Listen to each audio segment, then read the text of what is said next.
tunnel. James was enjoying a rest. Then Sir Topham Hatt came to see James. "You ought to take a freight train to the yard," he said.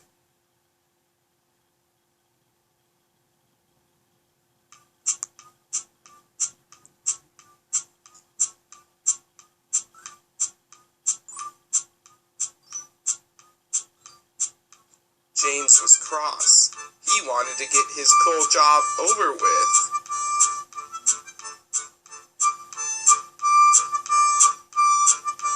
He grumbled all the way.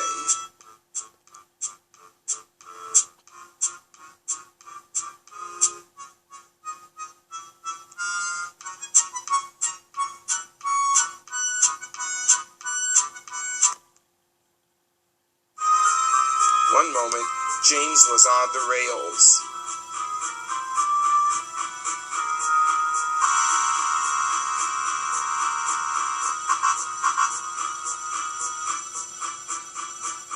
The next, he came off the rails and into some water.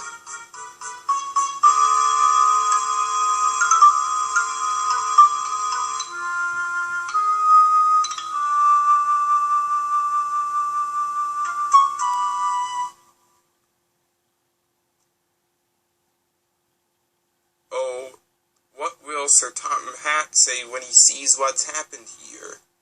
He asked himself. He found out soon enough.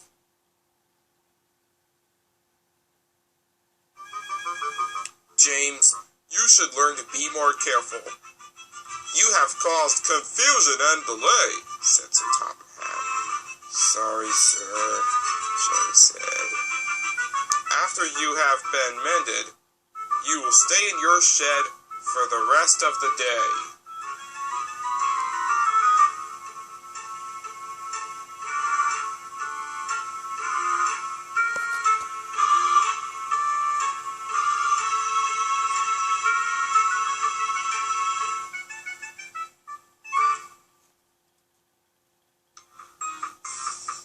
After the freight car that stayed on the rails was gone, James was put back on the rails.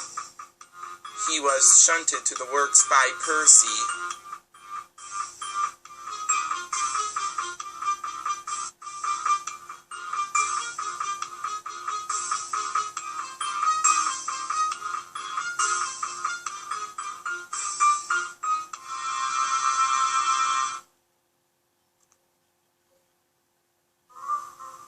James remained in his shed for the rest of the day, a sadder but wiser engine.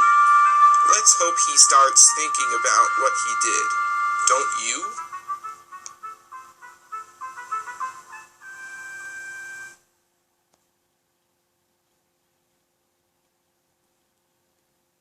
Fabian's new coaches.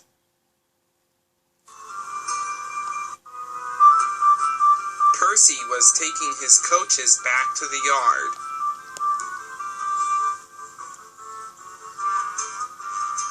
A new engine had arrived and he wanted to say hello. The engine looked smart with his yellow paint.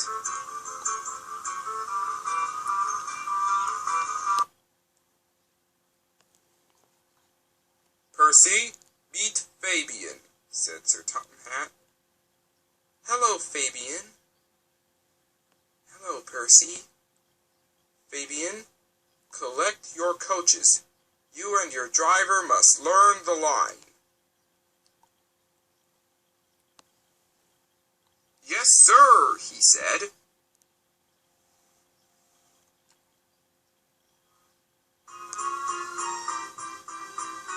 Percy was amazed.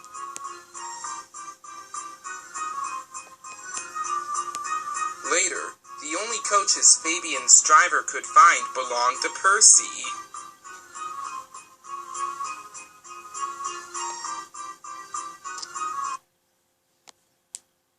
"These aren't your sort," he said, "but I suppose they're okay." The coaches felt sad. How dare he say we're okay?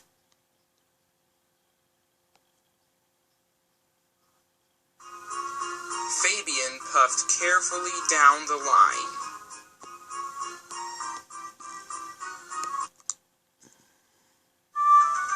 Then, Percy saw Fabian pulling his favorite coaches. "Hello, Percy," he called, but Percy was cross. "Those are my favorite coaches. Give them back!" But Fabian didn't hear Percy and went on his way.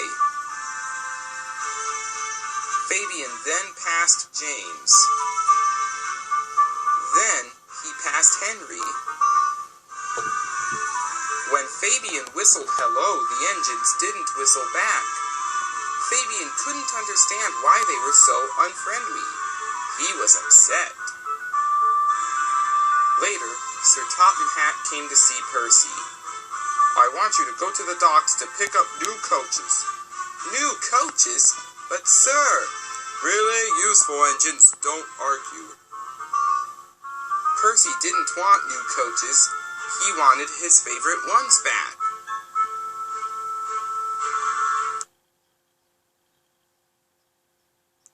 When Duck saw Fabian return to the yards, he was surprised.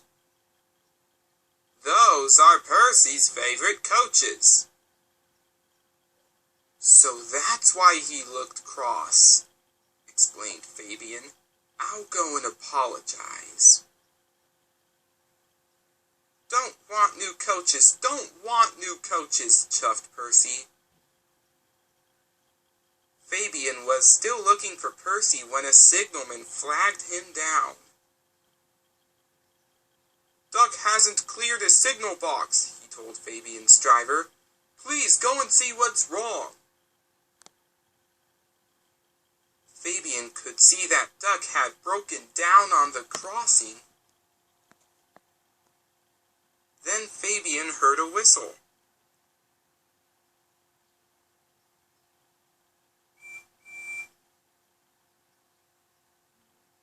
Uh-oh. Percy could see Duck. He knew he could never stop in time. "Help!" Fabian charged towards Duck.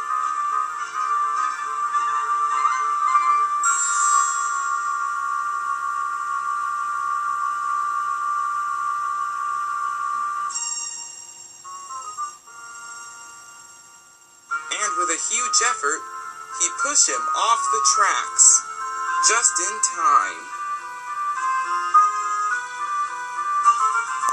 "Thanks." "You're welcome."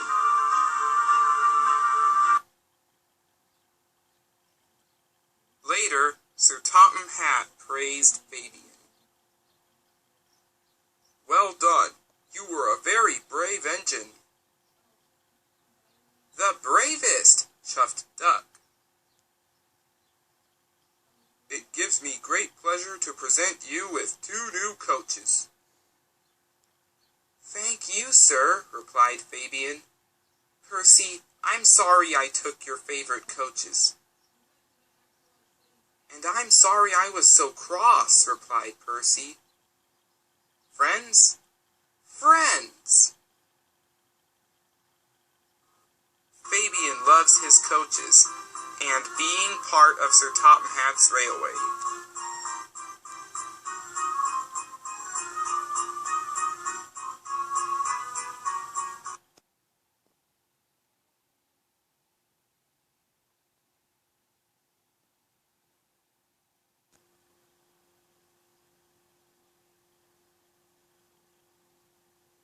Billy's best friend.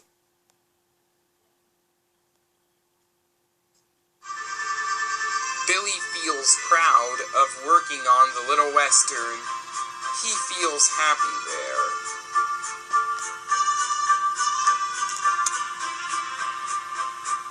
He likes talking about the time that Donald had saved him from scrap.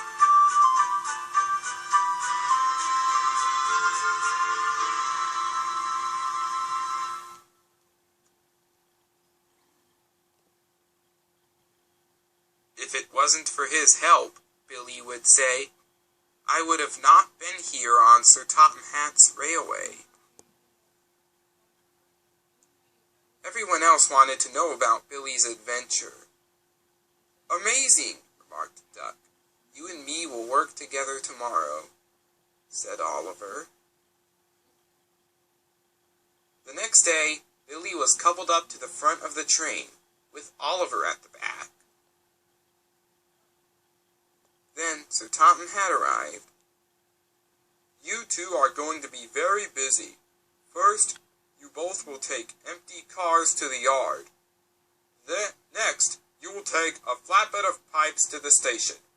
Edward will take them from there. Lastly, you will deliver fruit to the docks. Then he left. Billy wasn't paying any attention. Suddenly, he stopped. He had decided to tell the truth. That's okay, said Oliver. Now, let's get back to work.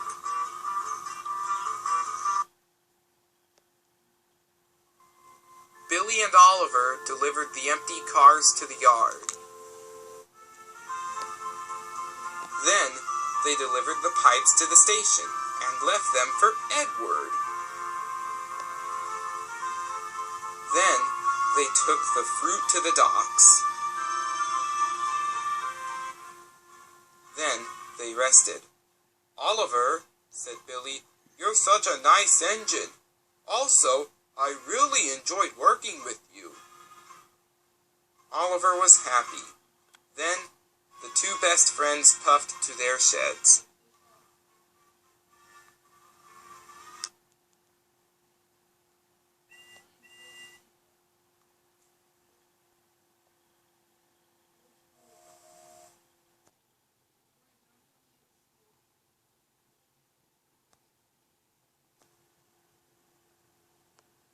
The steamroller and the new engine.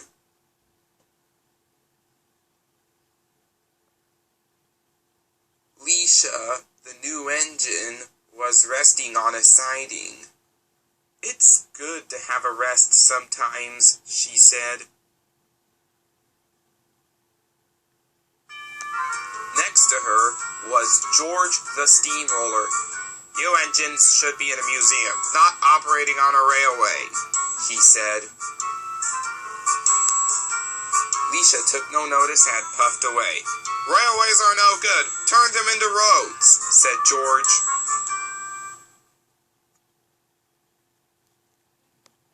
When Leisha saw Duck, he was very cross. Why are you so cross? She asked. It's George.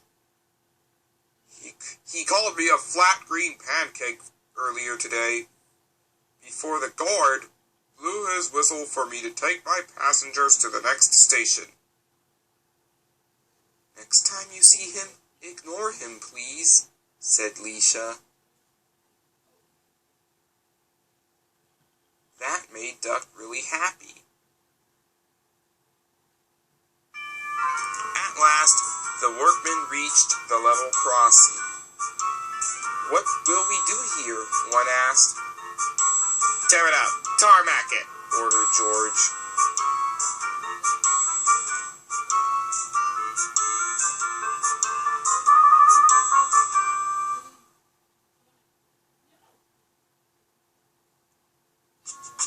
Duck was coming down the line with a train of fruit to market. He didn't know that part of the track at the level crossing had been turned into a road. He tried to stop, but it was too late. He came off the rails and into a duck pond. Oh, botheration, he said crossly.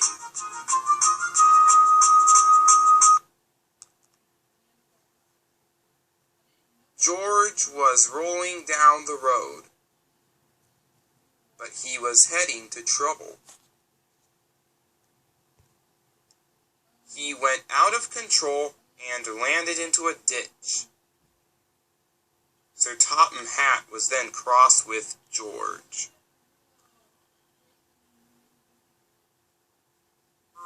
"You're a very naughty steamroller," he scolded. "You have been very rude to the new engine and caused Duck to have an accident." "I'm sorry, sir," he said. "For your punishment, you will stay in your shed for 5 days. "I smell all over you." "Ditch water, ha ha ha," laughed James. George said nothing as he was being taken to the works.